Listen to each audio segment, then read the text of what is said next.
Hello, my name is Frank Christensen and I'm the coordinator of officials for IFAF Europe. This is the first of 2 training tapes dealing with roughing the kicker. In this training tape, we'll deal specifically with kickers that are still in the pocket or in the tackle box, so to speak. So we'll have a look at some examples and talk about what is enough and what isn't enough, and when is it running into and when is it roughing and when is it nothing at all. And we'll talk some philosophy on that also. But before we get there, let's have a look to see what the rulebook and the MOFO have to say on this topic. In the rulebook, we start in definitions 227.3, kicker and holder. A, the kicker is any player who punts, drop kicks, or place kicks according to rule. He remains the kicker until he has had a reasonable time to regain his balance. B, a holder is a player who controls the ball on the ground or on the kicking team. During a scrimmage kick play, he remains the holder until no player is in position to make the kick, or, if the ball is kicked, until the kicker has had a reasonable time to regain his balance. In Rule 9116, dealing with roughing the kicker.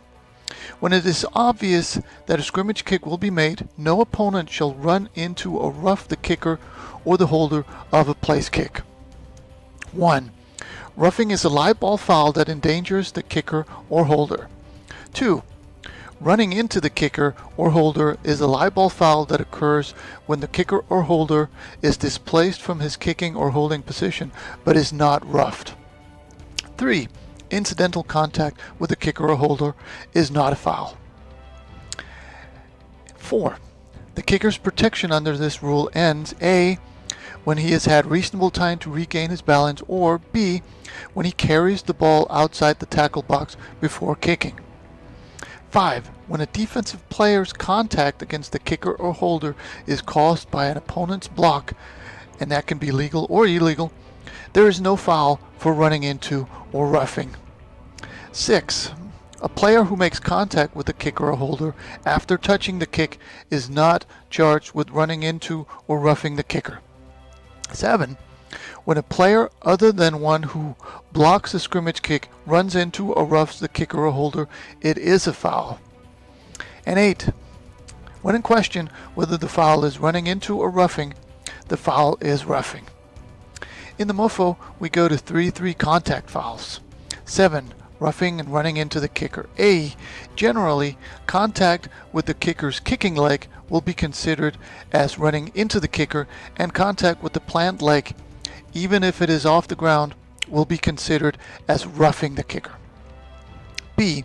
Anytime the kicker or holder are knocked off their feet, it should be called as roughing. And C.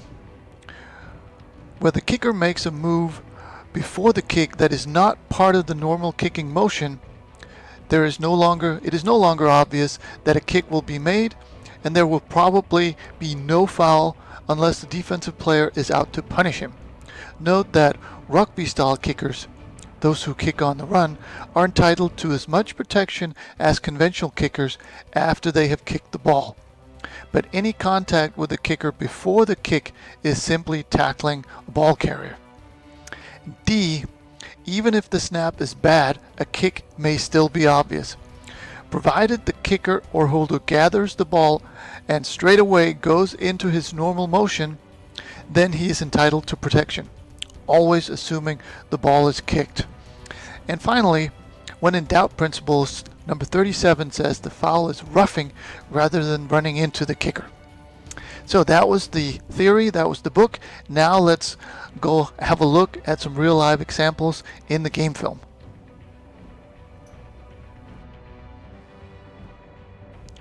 Before we move to the fouls, we'll start out with a few plays that are legal.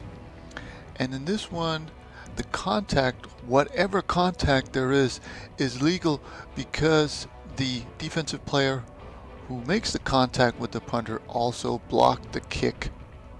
So from this angle, it's difficult to say how much contact there really is, but it really doesn't matter because whatever contact there is legal because of the block. The referee also does a good job here of signaling that there is no foul because the block was kicked. So good coverage on this play.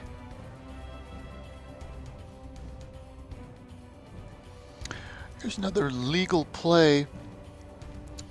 And the reason here is not because the ball is blocked or the kick is blocked, because he does get the kick off, but simply because when he muffs this kick, it no longer is evident or is plausible or whatever you want to call it that a kick is going to be made.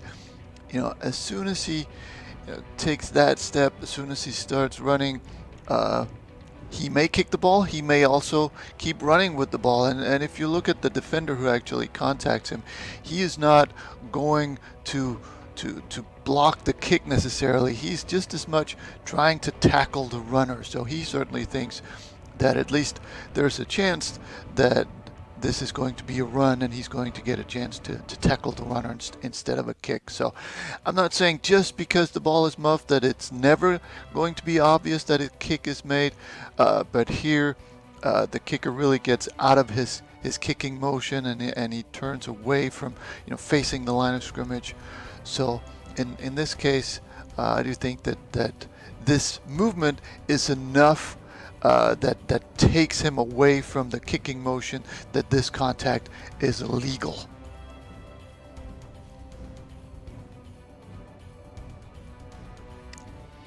Here's another example of contact that just isn't enough for a flag and a good no call by this referee. See, there is contact, but it doesn't rise to the level of certainly roughing or even running into, even though there is contact, but we'll get into a couple of running into later in this game here, or later in this training tape. This example just isn't enough for a good for a foul and a good no call by this referee and center judge. So here's the last legal play in this training tape, and now we're getting to the line. Now we're getting very close. I just don't think that this is quite enough for a flag. Yes, there is contact, and the punter is pushed a little bit, but if you look at his upper body, there's no real effect on the contact, and if we call this, then we have a whole lot of other situations we also need to call. So we're getting very close to the line in the sand, but I think this is on one side of the sand, and the next play we'll see is on the other side of the sand. Moving into the running into the kicker, keeping the last play in mind, let's have a look at this contact, and I just think there's a little bit more oomph in this one. So now we're going into situations where there's just too much to ignore. I think if you compare this one to the last one, you see his upper body kind of move down, and he's hit while he's in the air, and he's turned around, and there's just a little bit more here. So the last one was okay. This one is too much to ignore, and this one should be called as a running into the kicker.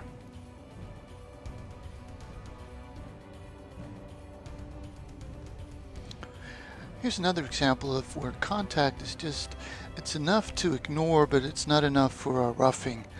So right there, the way that the defender hits the kicker's leg and spins him around is just too much to ignore, and therefore it would be a good call for running into the kicker because it's just not enough for a roughing.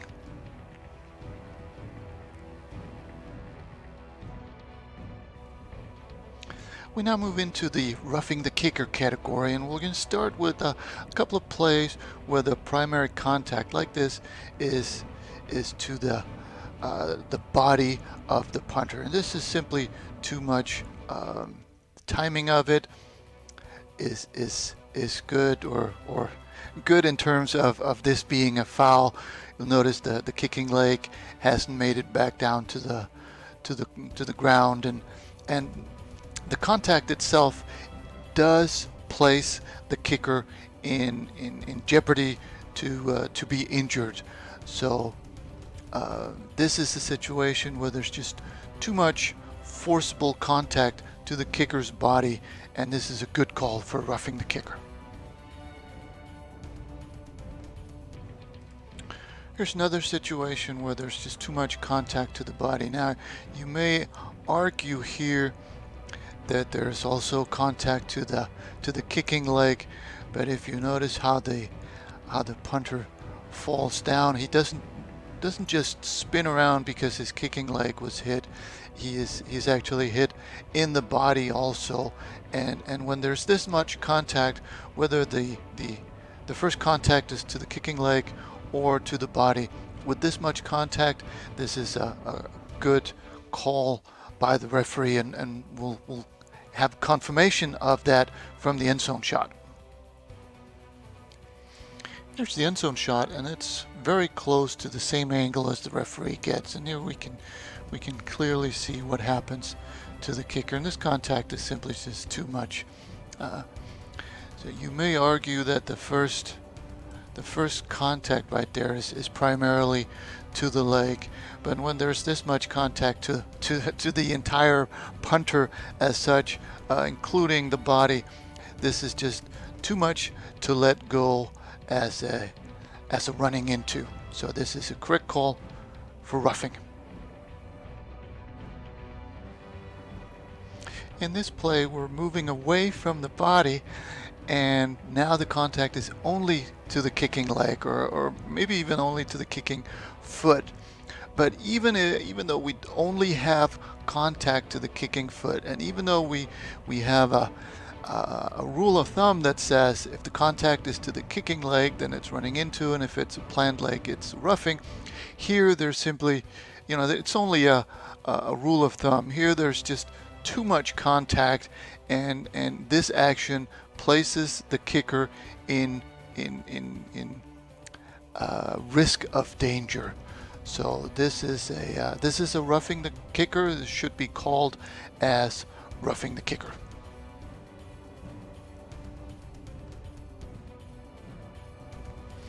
The last two examples, we're looking at the plant leg. So the punter's plant leg, like here, when that gets swept away, this will hesitate to say always, but I'm very tempted to say this will always be roughing the kicker when the punter's plant leg is swept away like this, because this will always put the kicker in risk of danger.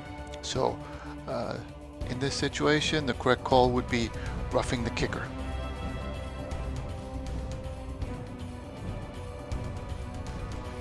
In this last play, we see a similar situation where the punter's plant leg is swept away, and it's not as violent as the previous one, but again, if the plant leg is swept like this, in this manner, then it will pretty much always be personal foul, roughing the kicker. So here, that would be the correct call. And that was the training tape. I hope it made sense, and I hope you found something you can use on the field.